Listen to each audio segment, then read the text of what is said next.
Hey everybody. I hope everybody's doing well. So I'm back again. Um, where have I been all week? Let me tell you guys.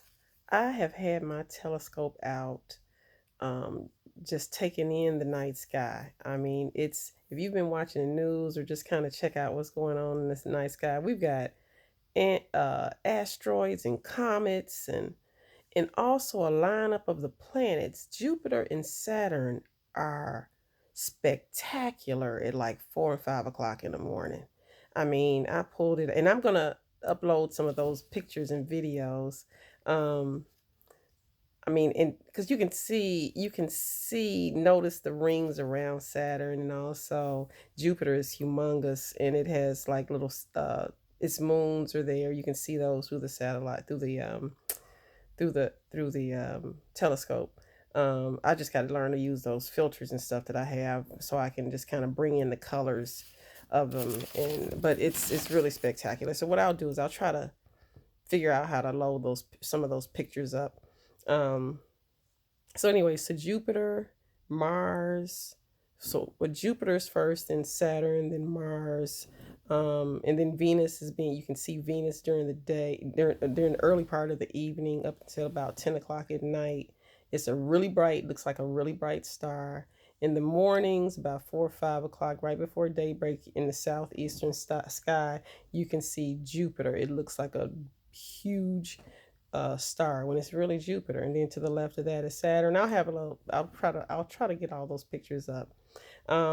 But guys, this is the week, and so why are these planets lining up? I mean, what's up, right? I'm gonna tell you guys. The atmosphere, the universe knows what many of us don't know, which is God is coming to fulfill Genesis 15:13. I know I've said it 1,000 times, but that's the reason I'm here, is to tell you guys to take communion on May the 7th, which is this upcoming Thursday. It's sunset during your local time zone, because that's what's up, y'all. That's what all this is about. Because the descendants of the Transatlantic Slave Trade are from the tribe of Judah. And I told you guys, I gave you scriptures to support that. And that's everybody in North America, South America, and the Caribbean. That's who this whole thing is about. That this whole thing, the coronavirus is the forerunner, and they would always try to make it seem like that those descendants were descendants of Ham, and that's why they were enslaved. No, God showed me that the Genesis 15:13 people are descendants of Shem by way of Abraham and Judah. Okay, so that's where we are. And but why are we? Why did enslavement happen? If we were, that was God's people. If we were God's people, why were we enslaved? For disobedience, and I showed you those scriptures. God says His sheep know His voice, right? And see, and I think that a lot of times you don't realize that a lot of people don't know God's. You've been hearing God. Genesis 15:13 people have been descendants of slaves, have been hearing God's voice their entire lives, even from youth. You knew right from wrong. It's like you had this transmission from the spirit realm that would speak to you. And see, not everybody had that. Not everybody had that. And so we end up getting put out the house, right? And going and you saw that in Luke 21st chapter, starting around verse 20. And so that's what happened, and it goes through and it tells you how we ended up getting being captured as slaves and getting into a ship and being over here. Okay, so the thing is, guys, that's why we're here, and it's disobedience. Okay, it's disobedience, but God is coming to fulfill Genesis 15:13, and His first opportunity to do it again is is May 7th, which is this coming up Thursday, the beginning of the second Passover.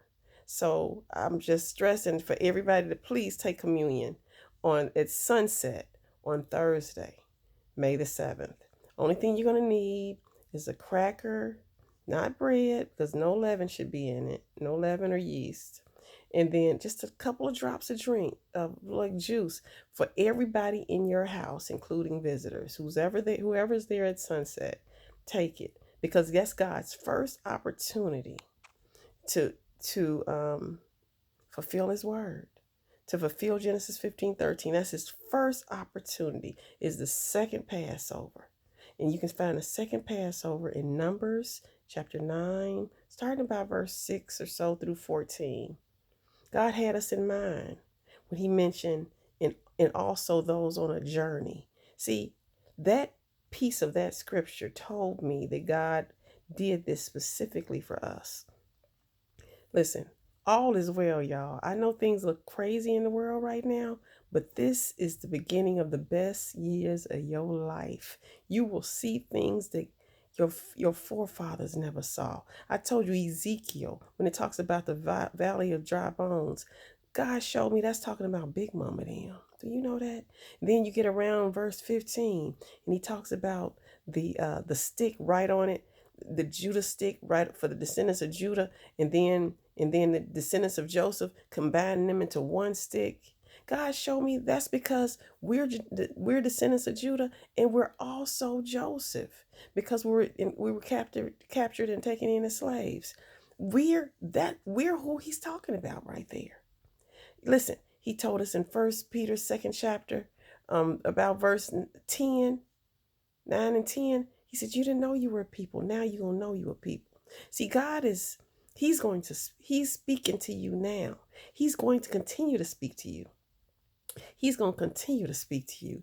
And see, how do you know that you come out of Shem? Because our ancestors got put out the house, and we still found another way back in through the Gentile door, and we were slaves for disobedience. And we were slaves, ironic enough, to the Babylonians, and to Ham. Okay. We were in for disobedience. Now, if you go back and read the Bible, Noah, he blessed Shem and said Jehovah was the God of Shem. That's the first time in the Bible where you ever saw God being with somebody. Okay.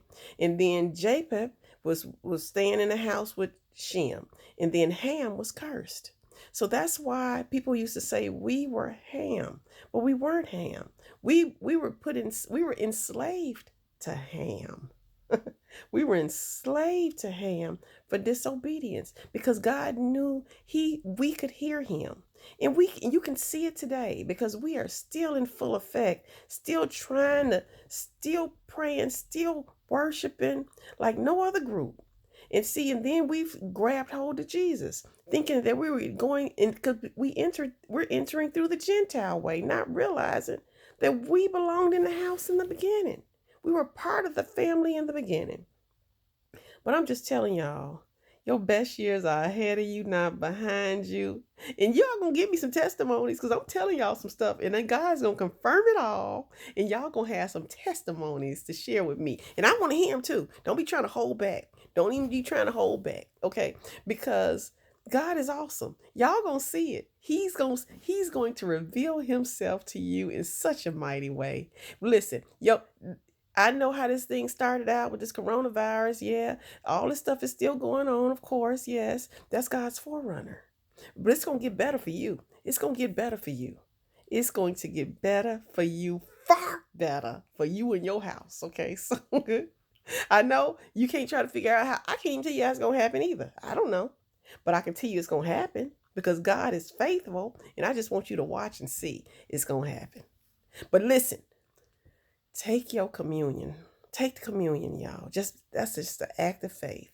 Get you a little juice, a little cracker, no leaven in it. Okay, sometimes them crackers be having leaven. Try to find one with no leaven in it, please. Leaven and yeast. Okay, so and just some juice, and then look up the time. I want to say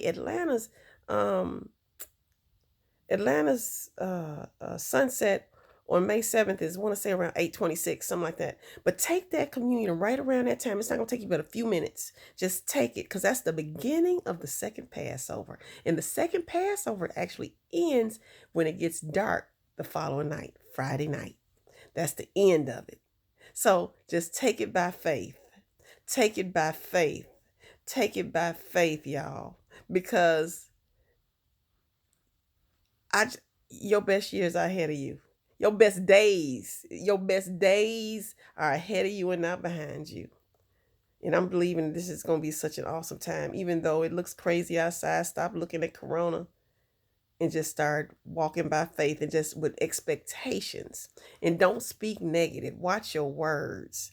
Just speak that you're expecting good things to happen. You can even say, I know God got something good for me. I'm not exactly sure how he going to pull it off, but I know he going to pull it off, and I'm going to see it. I'm going to see it when it's time. Keep speaking like that. Just try to keep because your words are the power, okay? Your words, God powers your words up.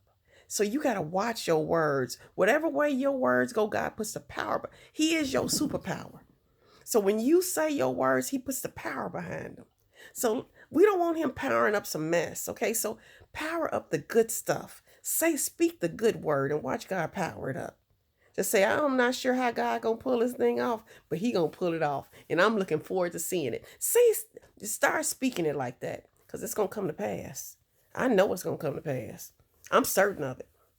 I wouldn't be sitting here doing these videos with you guys if I wasn't certain of it. Just watch and see.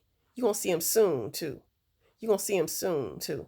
So please take the communion. May 7th, Thursday. This coming up Thursday. It's sunset. Just remember to do it. Set your clocks. Set your phones. Put an alarm out there to start going off every 2 hours starting in the morning, May 7th, so you don't forget. Do it, guys. Listen, if you under the sound of my voice, God knew you was going to hear me talking. He knew you were going to hear me.